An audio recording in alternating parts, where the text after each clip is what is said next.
L'abbaye d'Oscan est située dans l'Oise, entre Compiègne et Noyon. Nous sommes donc les serviteurs de Jésus et de Marie qui occupons cette abbaye. Et pour avoir au niveau de l'hôtellerie une capacité d'accueil qui soit à la fois aux normes et à la fois aux exigences de confort d'aujourd'hui, on a restauré une partie de l'abbaye qui avait été détruite pendant la guerre de 14. Mais on l'a restaurée de façon particulière, dans le sens où ça a été restauré avec le souci de mettre en œuvre Laudato Si pour les monuments historiques, qui est une première en France. Ça veut dire quoi, Laudato Si dans les monuments historiques? Ça veut dire, premièrement, qu'il y a des heures d'insertion dans lesquelles les entreprises se sont engagées par contrat, donc elles signent des contrats avec la communauté pour leur travail, et dedans il y a des heures d'insertion. Et deuxièmement, la partie environnementale qui est plus habituelle, plus commune, plus connue, de recyclage des déchets, de traitement des eaux, de provenance des matériaux, etc., qui fait que à la fin, on veut donner un modèle, en fait, de dire, oui, c'est pas parce que c'est monument historique que c'est impossible de mettre en place Laudato Si.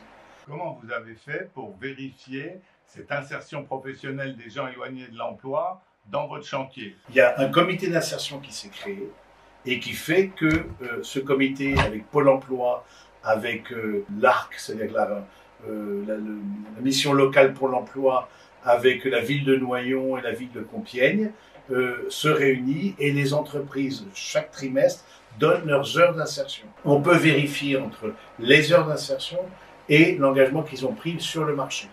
Même chose pour la partie écologique. Là, pour le coup, on a fait appel à un prestataire qui est spécialisé dans l'impact écologique des chantiers de construction, qui, lui aussi, par rapport au marché qui a été signé, vérifie que les bonnes pratiques sont...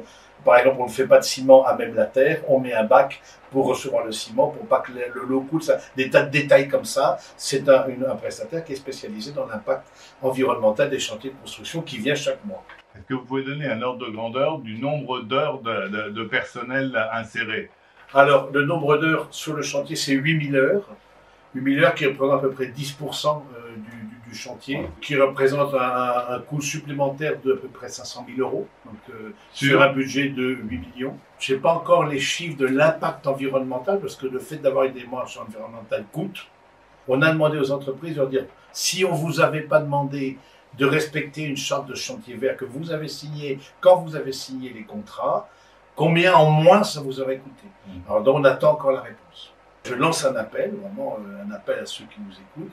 Chacun, là où il est, et particulièrement les institutions, les diocésaines, congrégations et enseignements catholiques et autres, s'inspire de cette encyclique qui est pour moi un document majeur du 21e siècle. C'est un document phare. Aujourd'hui, c'est un appel parce que je sens qu'on n'est pas au rendez-vous.